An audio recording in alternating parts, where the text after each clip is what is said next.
मेरे एक फेवरेट दार्शनिक हैं Jean Paul Sartre, French philosopher हैं। उनके दर्शन का सार अस्तित्ववाद कहते हैं, एग्जिस्टेंशियलिज्म कहते हैं। उसका सार ये है कि अपनी जिंदगी की कहानी हम लोग खुद लिखते हैं और किस चीज से लिखते हैं? अपने फैसलों से लिखते हैं, निर्णयों से लिखते हैं। आपने किसी परिस्थिति में क्या फैसला लिया, इससे आपके जीवन की आगे की कहानी लिखी जाएगी। इसलिए मुझे लगता है कि टॉपिक थोड़ा सा महत्वपूर्ण है, तो इसका नाम रख देते हैं निर्णय। सही निर्णय लेने में क्या क्या सावधानी होनी चाहिए, बेसिक सी बात इतनी सी है। जब आपके मन में कोई सवाल है तो सवाल पूछिए, पहले मैं अपनी बात रखता हूं, फिर आप सवाल पूछिए। जब भी कोई निर्णय लेने की प्रक्रिया में आप उतरते हैं, सबसे पहला स्टेप क्या है?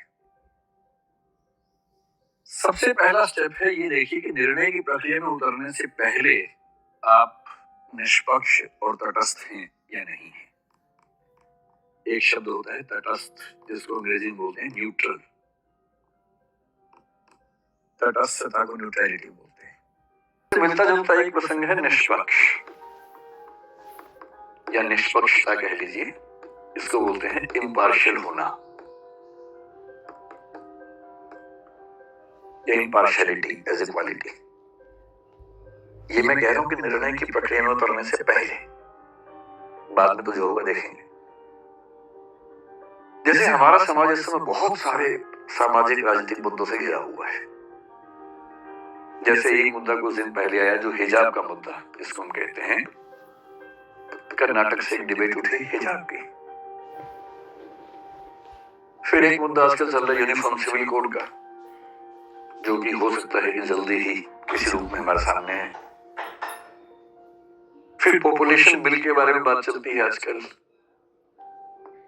उत्तर प्रदेश में आया भी था और अभी कुछ राज्यों में आने की बात है, सेंटर में है। एक मुद्दा पिछले कुछ दिनों से कन्वर्जन का आप सुन रहे होंगे, धर्मांतरण का, लव जिहाद का मुद्दा सुन रहे होंगे। सारे मुद्दे हमारे सामने आते रहते हैं। हम इन सब पे बात करेंगे समय के साथ, धीरे धीरे इन सब पे बात करेंगे। पर किसी टॉपिक पर बात करने से पहले देखना जरूरी है कि हम पहले से फैसला ले तो नहीं चुके हैं। और सबसे बड़ी दिक्कत हमारे समाज की है कि फैसले पहले हो चुके हैं, विचार बाद में होता है। सही प्रोसेस तो ये है कि पहले विचार हो, फिर फैसला हो। फैसला पहले होता है।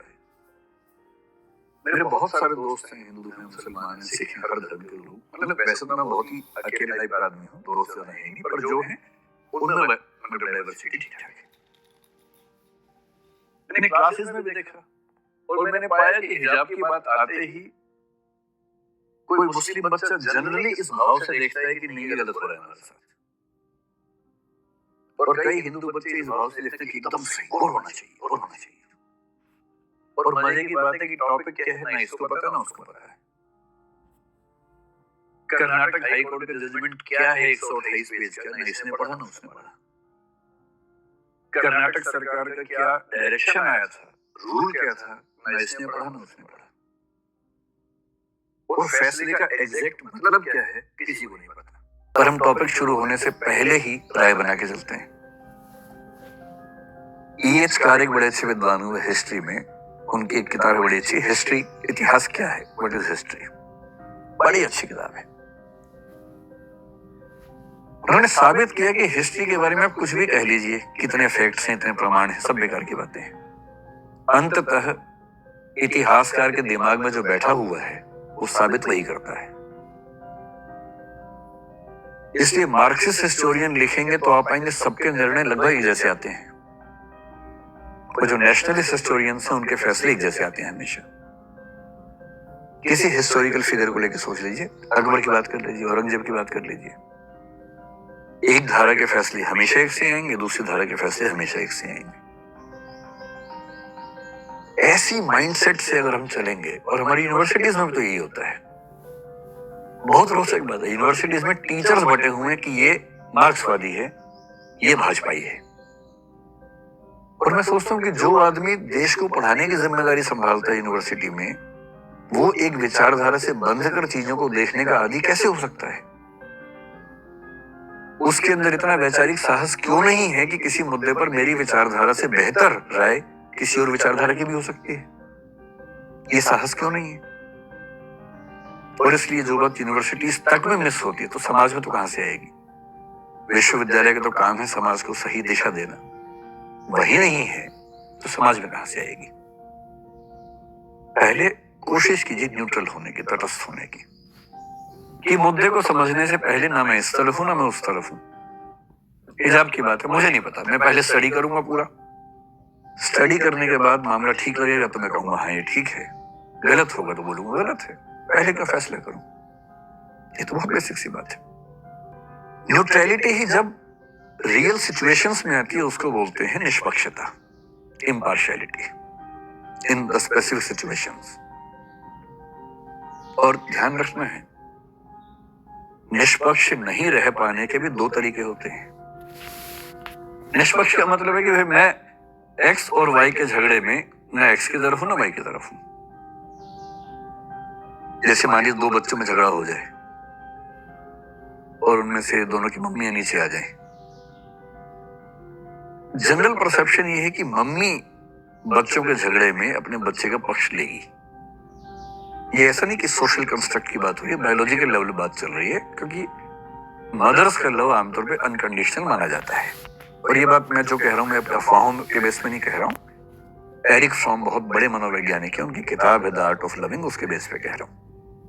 मदर्स का लव आमतौर पर अनकंडीशनल होता है कि मेरा बच्चा परेशान है तो फिर मैं अपने बच्चे के साथ हूं। मुझे विचारधाराओं से, राष्ट्र, समाज, राजनीति इन सबसे मतलब नहीं, मुझे बच्चे से मतलब है। इसे यदि कोई मदर बहुत ऑब्जेक्टिव है अपने बच्चे के मामले में तो बहुत बड़ी बात है। जनरली इस बात की संभावना ज्यादा है कि वो थोड़ा सा उसके पक्ष में खड़ी होगी। पिता लोग जिस प्रोसेस से आगे बढ़ते हैं उसमें इस बात का खतरा ज्यादा होता है या संभावना ज्यादा होती है कि वो ऐसे मामलों में बहुत ज्यादा अपने बच्चे के पक्ष में झुके हुए ना दिखें।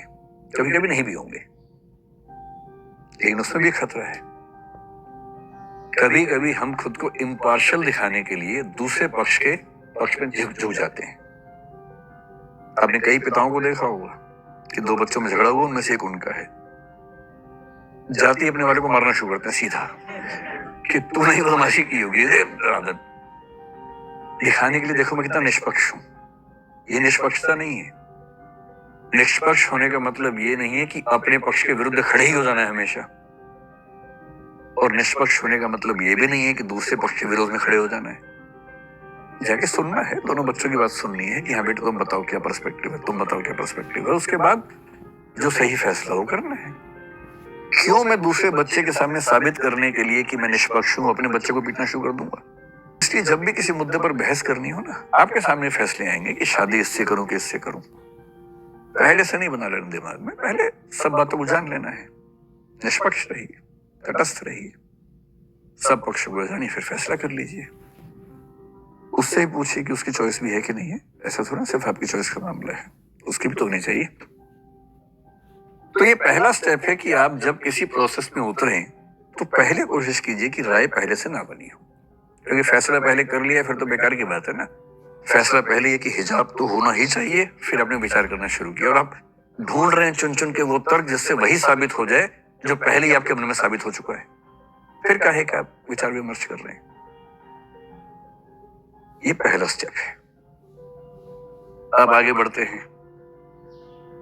अब इसकी नंबर 2 हो गई यहां से, ठीक है। तो जब हमें शुरुआत का प्रोसेस समझ में आया, अब प्रोसेस ये है कि जब हम जजमेंट की तरफ बढ़ेंगे तो हमें क्या क्या जानना है उस मुद्दे पर फैसला करने से पहले। तो सेकंड स्टेप है जो आपका इनपुट है। इनपुट कलेक्शन कैसे होना चाहिए? इनपुट का मतलब वो सारी जानकारी है जिनके बेस पर आप फैसला करेंगे, है ना। आपकी भाषा में कि वो लड़का कैसा है, वो लड़की कैसी है, उसके बारे में 10 जानकारी जुटा लेनी है पहले। तो जो इनपुट्स आप लेंगे, पहली बात तो इनपुट्स एडिक्वेट होने चाहिए,